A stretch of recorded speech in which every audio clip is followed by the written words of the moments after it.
सर्वप्रथम मैं स्वामी साधन सरस्वती के चरणों का नमन करता हूं और मैं इस कार्यक्रम के जो कर्ता धर्ता और मैं रोहित जी को बहुत बहुत बधाई देना चाहता हूं कि उन्होंने युवा चेतना मंच के माध्यम से स्वामी जी का आज जन्म शताब्दी मनाने का निर्णय लिया। आज ये मुख्य रूप से इस मंच पर विराजमान स्वामी अभिषेक ब्रह्मचारी जी, अपने बीच विजय शंकर शास्त्री जी, रोहित जी, डॉक्टर मनोज चौधरी जी, रंजीत चौधरी जी, मौलाना हसरत साहब जी और इस हॉल में बैठे सभी हमारे अभिभावक नौजवान साथी। स्वामी जी के बारे में आप सभी जानते हैं कि इनका जन्मभूमि गाजीपुर रहा, परंतु कर्म भूमि बिहार रहा। 1889 में जन्म हुए जब देश गुलाम था और उस गुलामी के पीछे इन्होंने देश आजादी की लड़ाई के साथ एक लड़ाई उन्होंने उस समय लड़ा और उसके खिलाफ लड़ा जिस जेल हो गए, उन्हीं के समाज से बिलोंग करते थे। उस समय देश गुलाम था और रजवाड़ों के खिलाफ किसानों को लड़ाई उन्होंने लड़ा। मित्रों, आज कई दल के लोगों ने सामाजिक न्याय की नाम पर राजनीति की। उस समय देश गुलाम था, 1947 में देश गुलाम था और गुलामी के पहले उन्होंने किसानों की लड़ाई लड़ी। उस समाज के अंतिम व्यक्ति का लड़ाई लड़ने का काम स्वामी जी ने किया।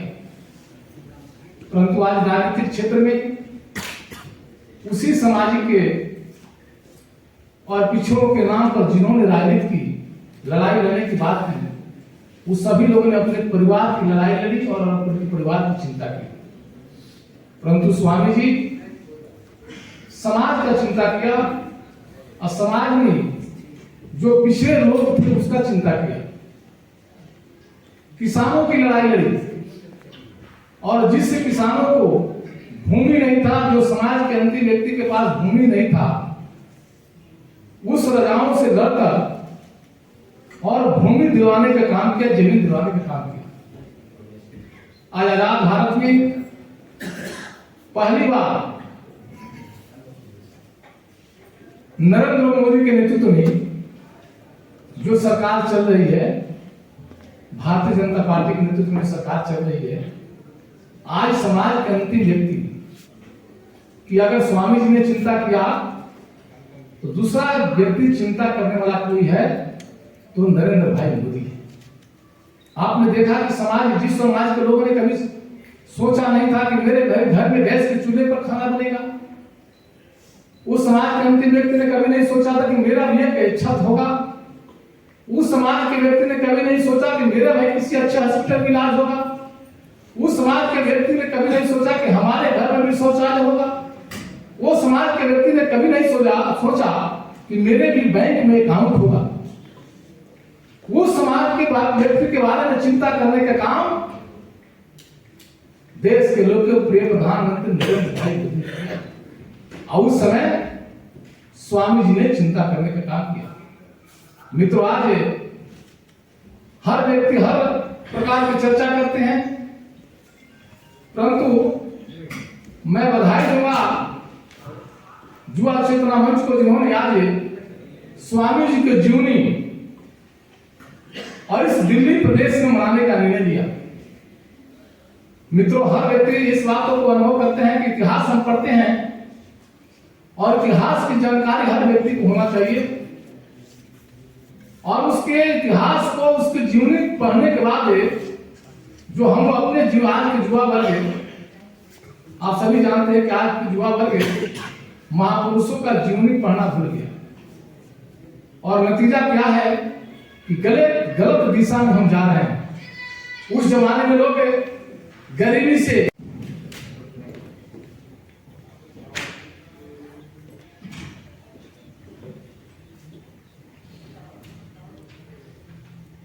युवा चेतना की ओर से देश के महान सन्यासी और स्वतंत्रता सेनानी स्वामी सहजानंद जी की जयंती समारोह के अवसर पर मंच पर उपस्थित आदरणीय स्वामी जी, मेरे मित्र, बड़े भाई भी और भारतीय जनता पार्टी के वरिष्ठ नेता और विशेष रूप से स्वामी सहजानंद जी की जो जन्मभूमि है वो जिनकी साधना भूमि भी बने, ऐसे आदरणीय विजय सोनकर शास्त्री जी, मेरे मित्र रोहित जी, जिनके कारण से मेरा इस कार्यक्रम में आना संभव हुआ, आदरणीय चौधरी साहब और इस सभा कक्ष में उपस्थित महनौर भाई,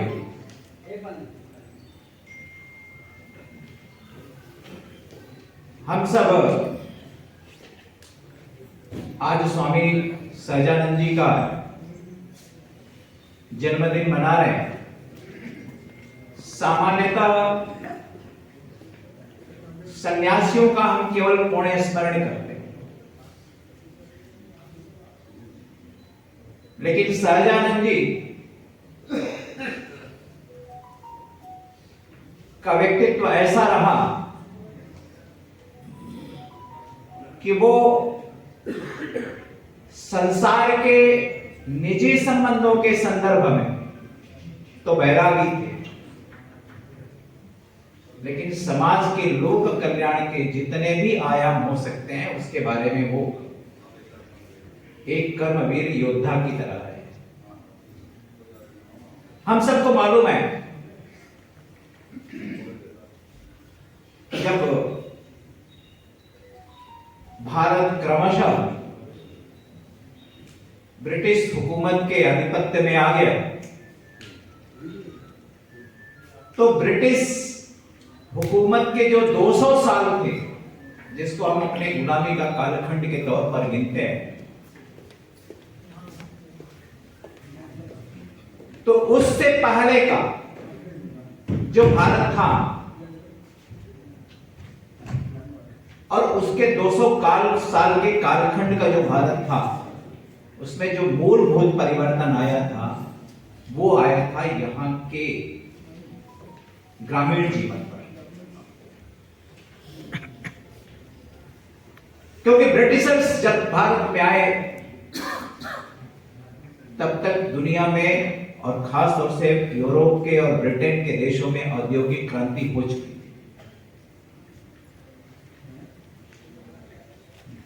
क्योंकि मुगलों के कालखंड में भारत के ऊपर धार्मिक तौर पे या सत्ता के संघर्ष के लिए संपत्ति को दूसरे रूप में आधिपत्य करने की दृष्टि से आक्रमण हुए होंगे, लेकिन यहां के आर्थिक सामाजिक जीवन के ढांचे में कोई विशेष बदलाव लाने की ताकत किसी में नहीं है।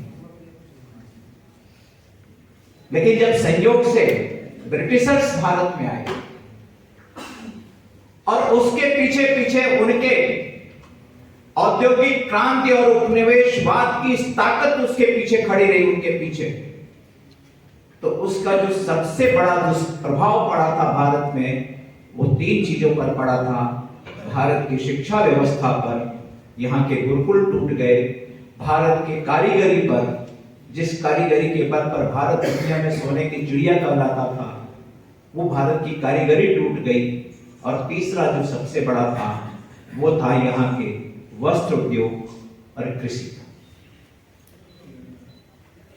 और इसके कारण से देश में चाहे जितने बड़े नेता बने हों, स्वतंत्रता आंदोलन में सर्वाधिक पृष्ठभूमि और देश के अंदर स्वतंत्रता संग्राम की जो पूरी ज्वाला पूरे देश में फैली, वो हम सबको मालूम है कि वो चाहे बारडोली से हुआ हो, चाहे चंपारण से हुआ हो, चाहे उत्तर प्रदेश की धरती से हुआ हो, चाहे प्रतापगढ़ से हुआ हो, देश के सभी क्षेत्रों में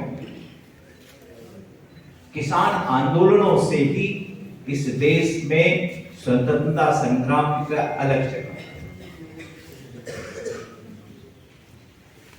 और इस स्वतंत्रता आंदोलन में किसानों के आंदोलन के जो नेता बने, वही इस देश के आजादी के सबसे बड़े राजनीतिक चेहरे और नेता के तौर पर देश में स्थापित हुए। चंपारण ने गांधी जी को महत्व दिया।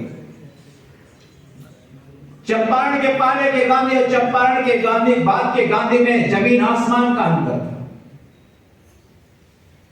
बारडोली के आंदोलन से सरदार पटेल काम कर रहे डॉक्टर रंजीत चौधरी जी से वो आए और अपनी बात रखें। श्री रंजीत चौधरी।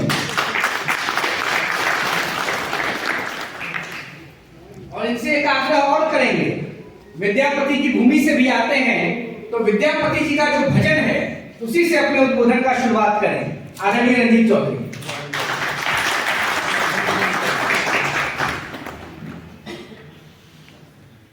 बहुत बहुत आभार रोहित जी। मंचासीन सभी वरिष्ठ विद्वजन, समक्ष उपस्थित आप सभी बंधु बांधव, माताओं बहनों, रोहित जी ने हमारा परिचय बना दे दिया है। मैं छोटा सा कार्यकर्ता हूं, सामान्य रूप से दिल्ली में पार्टी का मंडल से लेकर जिला स्तर पे काम करता रहा हूं। पार्टी के अत्यंत वरिष्ठ नेता, आज के मुख्य अतिथि माननीय अर्जुन मुंडा जी आ चुके हैं। हम तालियों के साथ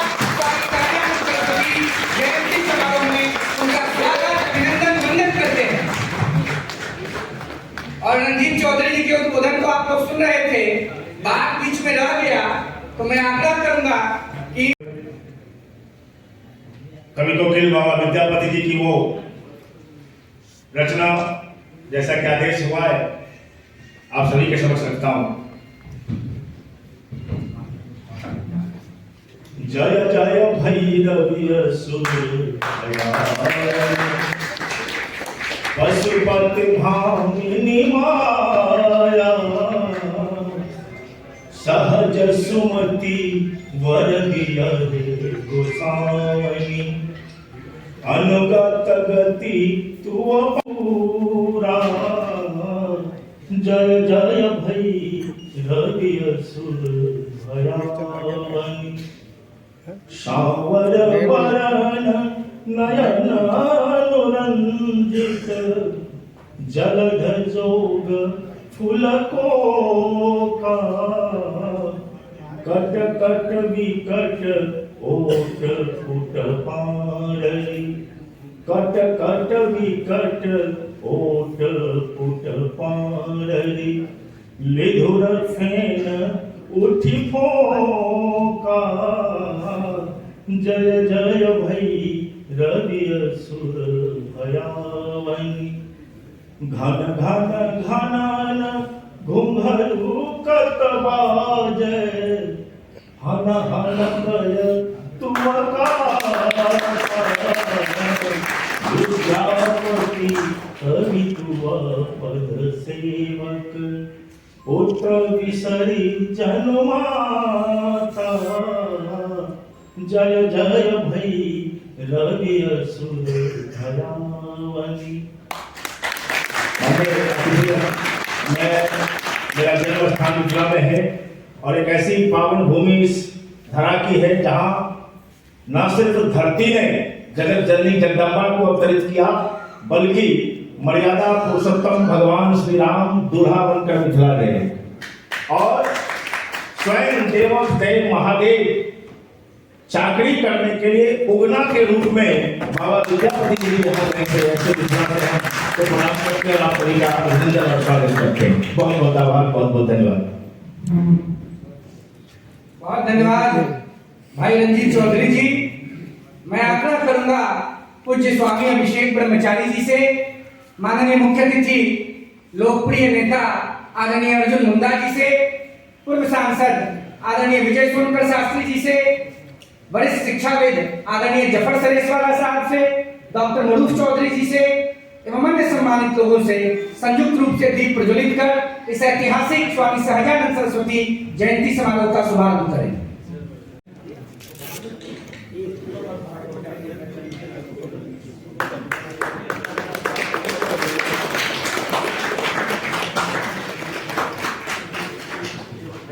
आप भी आए, यहाँ यहाँ यहाँ अब लगा दिया जाए।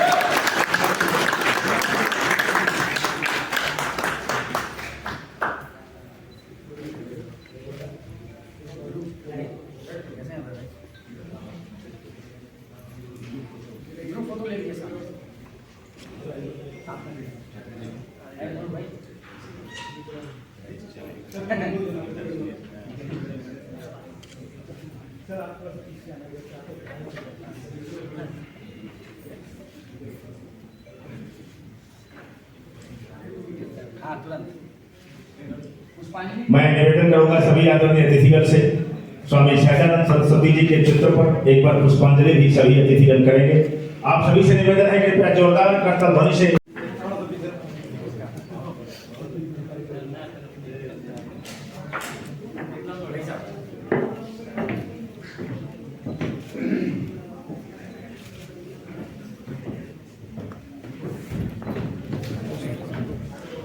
रणबीर